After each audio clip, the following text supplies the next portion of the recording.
Hi everyone, welcome to the Truth About Real Estate Investing show. My name is Erwin Cito. Today we're talking about the 2021 federal budget. Why do you care what's in the federal budget? Well, I care because I'm a real estate investor, and back in 2017, the Ontario government tanked the real estate market with the Fair Housing Plan. So I want to see if there's anything in this federal budget that may has any implications to the Canadian real estate investor. So stay tuned. All right, we're talking about the Canadian federal budget of 2021, and of course, you're all real estate investors. So, what are the implications to the real estate investor?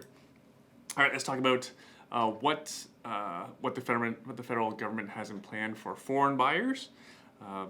So, they plan a 1% tax on foreign owners of vacant properties, but they can avoid paying these taxes if they lease the properties. But my first concern is how they enforce this. If someone can afford to buy a home and leave it vacant, they can probably afford a landscaper. And then how would anyone ever know the house is actually vacant?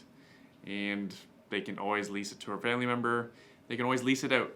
So this doesn't do much to prevent foreign investors as far as I know. This isn't like foreign buyer taxes that we've seen in previous legislation. Now, we're going to talk about specific to housing supply that the finance minister has planned.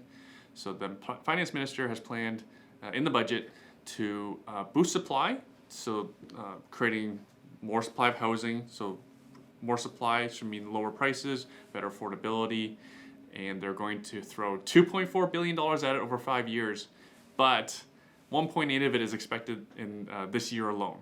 But there's no details. I have no idea how they're going to do this. They're not sharing any details. I'm not too optimistic personally. Creating housing supply is way more difficult than governments let on, partly because the people who already own properties, people who live in the neighborhoods, there's this term in the industry called NIMBYs. That's an acronym for not in my backyard. There's a lot of people who do not want high-rise condominium apartments built anywhere near their homes. That would cast a shadow on their backyard and their property. It would create more traffic. They just don't want more density. So it is actually extremely hard for government to pass legislation for more housing to be created, because what do governments do? They need votes to stay in office, and if the people don't want more housing, that live in their constituents don't want more housing, then they're not going to get reelected. They're actually going to get a lot of hate mail over it. And no one likes hate mail. Please don't send me hate mail. So what else was in the budget?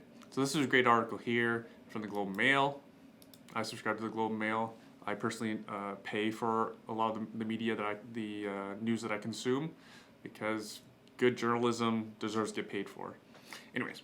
So a couple things that were in this article about the federal budget. This is what our budget balance looks like. As in, you can see here, we're talking about a serious deficit, right? This is the current deficit we're in, and somehow we're going to get ourselves out of this. We're going to spend less. I actually don't know when we're going to spend less, because this budget talks about spending a lot of money. So you can see this chart goes back to 1967. This is how bad the situation is. Yes, coronavirus is bad and deserves a significant response. And now here are the projections on how much our debt is going up. So you can see around now-ish, we're somewhere around $700 billion, and in just a short period of time, we're going to double that. We're going to double our debt by about the mid 2020s. We're going to double our debt in just a short amount of time. And just look at this. How do we get to $700 billion in debt? That took about 30 years. It took 30 years to double our debt, and then from here it's taken less than a decade to redouble our debt. So no problem here, right, folks? So what's actually in the budget? They're going to spend money. They're going to spend some more money. There's a whole lot of talk about infrastructure, but the federal budget has a different idea what infrastructure is than what's commonly known for as infrastructure, which mean like roads, rails, bridges, airports. That's usually everyone's traditional understanding of infrastructure. But they're actually talking about just investing more into public transit, which works. And they also throw in daycare as a social infrastructure, which is fine. It's just interesting how they're playing with words. The governments never do that. Some good news for employers: Canadian Emergency Wage Subsidy. The budget includes $110.5 billion for it. So this means that employers can afford to pay can afford wages to pay their staff. So then there's more money in the economy. More people have jobs. More people can keep their jobs. That's a good sign for everyone. Also, the Canadian Emergency Rent Subsidy. This is largely for commercial rent. So businesses that rent, or charities, or nonprofits, anyone who's paying commercial rent, this is money that goes towards them. It's actually not that big a number on the ground. I know many commercial landlords, this isn't enough money to really cover rent, especially rent from businesses that are failing. I think we all know there's many businesses that are failing. They're obviously not paying rent, and this number isn't enough. But there is money in the budget for rent subsidies. Old age security was highlighted as a large item in the budget. So the plan is for $3 billion by 2025, so $3 billion per year, and that means an extra $500 to everyone over the age of 75.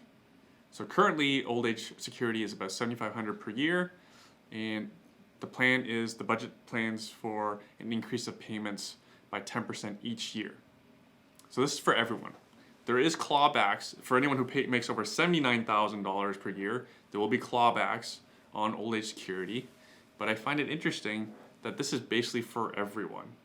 I believe the large majority of seniors over 75 probably make less than $79,000. So then my thought process was, say someone has a guaranteed income, say like a pension, they're guaranteed $60,000 per year. What if they're a double income family? But let's just stick with a single income family. They're guaranteed like $60,000, $65,000 a year. Do they really need more money? And then for listeners, people who are watching this or listening to this, hopefully you will be well above $79,000 per year. My intention is to be. I personally won't be taking old age security. I just find it interesting that they offer it to everyone. 5 years. Okay, so and then big something that was completely new to the budget for like the first time. I know people have been asking for this forever. The Liberal government's planning to do a $10 a day average daycare for families, right? So it's actually the statistics look good. There's a couple ways. This is what the government's looking at in determining why to subsidize childcare.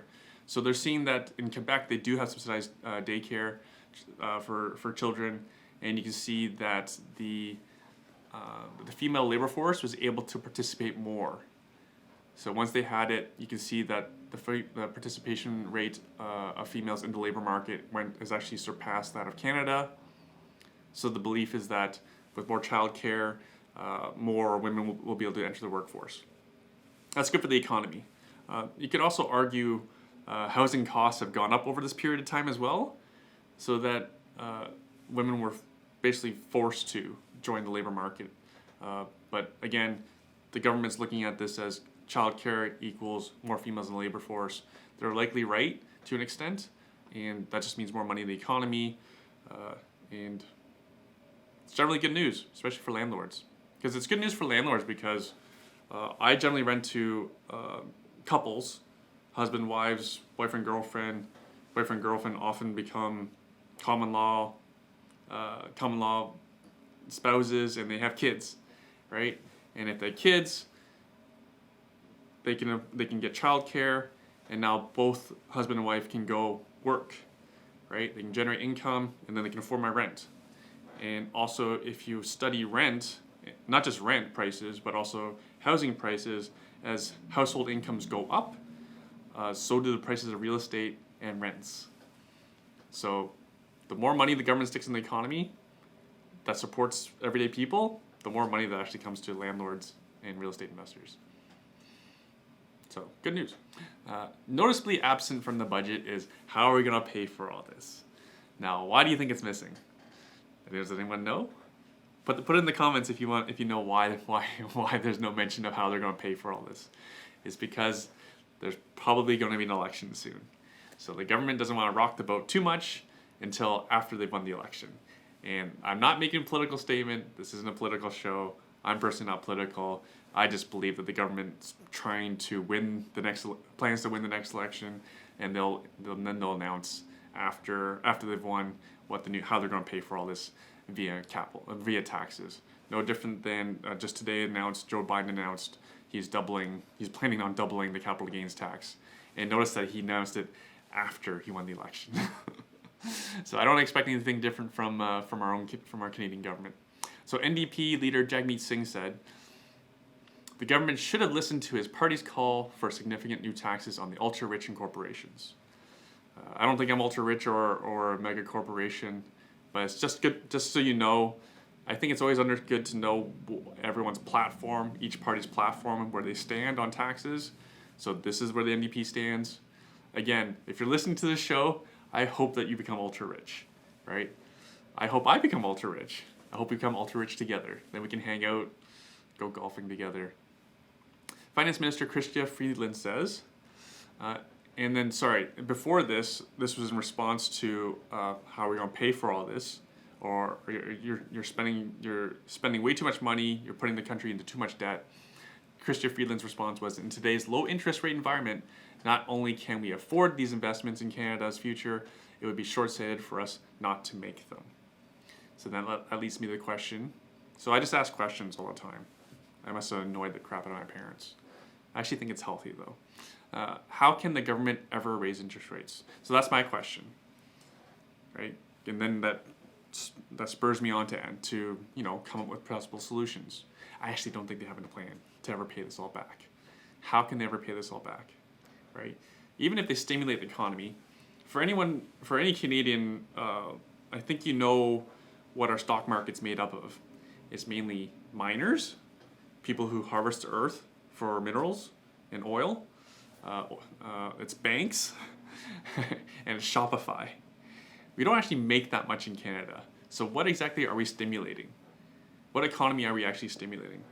How are we actually stimulating people to open businesses? Especially when the federal Liberal government has actually been quite unfriendly to business. And again, this isn't political. Just go back to what the previous finance minister said with the new taxes around small businesses. So anyways, in summary, from a real estate perspective, again, this is a real estate show. I'm always trying to bring this back to implications to the real estate investor. There's not much in this budget to deter foreign buyers. I'm concerned. I always watch for this because in 2017, when the Ontario Liberals, again, not a political statement, it was the Ontario Liberal Party who came up with the fair housing plan. Two of the key points. One of the key points in that plan was a 15% foreign buyer tax. So there's nothing much with much teeth in this budget that would be similar to that. In 2017, the fair housing plan, when it came into fruition, when it became effective, the real estate market tanked in Ontario. It tanked, depending on which market, but somewhere around 15%. And it took around 2-3 years for that to recover. So I'm just watching out to see if there's anything in this budget I think that will heavily affect the real estate market in a negative fashion. There's obviously more government spending. I spent almost this entire time talking about how much more money the government's spending. There's no plans in the budget to plan for how to pay for this, other than going into debt. Again, the big question is how will they ever pay this back, and then how can the government ever raise interest rates? And the point I'm trying to make is, how can they raise interest rates? Because they borrowed all this money. How can they raise interest rates? Because that just makes their borrowing expenses higher, right? Do you really think we can go into deficit even more? They're spending for affordable housing, but there's no concrete details. There's no plans. I don't foresee interest rates going up significantly anytime soon, based on what's in the budget, based on all the spending, all the debt that the government's taking on. Subsidized childcare means higher household incomes, which means higher real estate prices and rents. So in conclusion, the real estate market is likely to go up even more. And that's this real estate show. If you don't agree with me, please feel free to comment below. I'd be happy to. I'm always open to contrarian views. So thanks for watching.